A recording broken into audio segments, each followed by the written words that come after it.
And you brought Cameron Devlin on. Seemed like he kind of played pretty well. Were you happy with his performance? Yeah, I thought Cammy did very well when he came on, and the game on previously as well against Adelaide. So he did a great job for us, and we'll continue with him. Yeah, is he pretty much the only option now that Tim Payne's playing right back? Oh, we also got Tiartify that can play as a 6 as well. So, but we'll make a decision what we do for game day. Yeah, how much of a blow is that? Because obviously Roofer and Matty have been the first choice.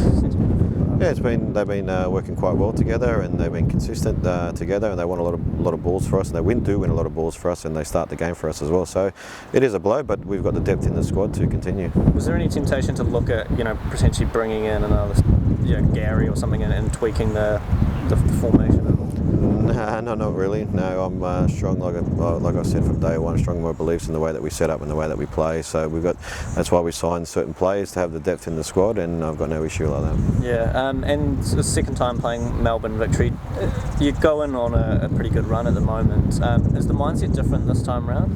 The mindset was always the same. We always go to play for 3 points. We go there and we try to win the game, and then we'll manage the game as it goes along.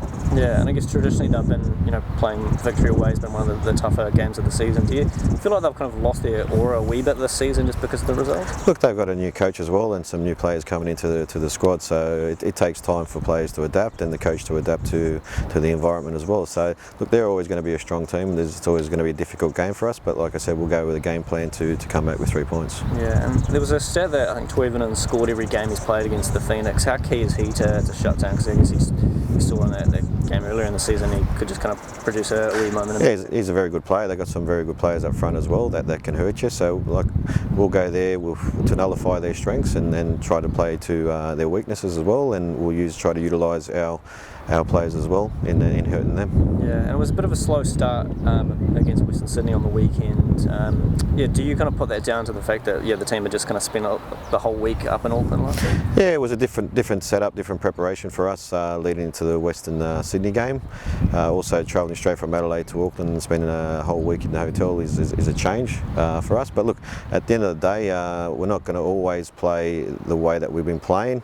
We played some good games this year, and we've lost as well. So for me, when you're not at your best and you're still winning games, for me that's a sign of a good team moving forward. Yeah, and Josh got his first goal last week. Do you think that's going to give him a bit of a boost? I guess we saw David the week prior as well. Yeah, it always gives confidence for your attackers to score goals, and he's been buzzing all week at training this week, so hopefully he can continue that run of scoring goals. Yeah, and with Cameron Devlin, what did you kind of see in him in terms of wanting to bring him from Sydney to the Phoenix? Well, Cameron, in the A-League, you've got to have some versatile players, and Cameron gives us where he can play in a couple of positions. So he can play as a 10, a little bit higher up the park, and he also can play as a 6 because he's technically good on the ball, and he's an aggressive little player as well. So for me, I've liked Cameron. I've known Cameron for a long time, and even whilst I was working with the young Socceroos, he was in that setup as well. So he gives us a lot of versatility, and he gives us a lot of depth as well in the squad. Yeah, and there's been a couple of teams across the league have made a few announcements in terms of re-signing players. When do you start beginning those negotiations with players that have only got a 1 year deal? We're already in that process.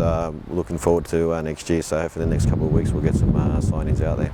Yeah, okay. Because is it a case of basically, the majority of the players who are off contract at the end of the season, you would like to keep them? Yeah, the players are doing well, and for me, moving forward, we want to have a core group of 14, 15 players for next season, for pre-season when we do start. So when we go into the FA Cup, we don't start from scratch like we did at the start of this season. So we have a core group that we believe that we can continue with, and then bring in, obviously, add some exciting players again.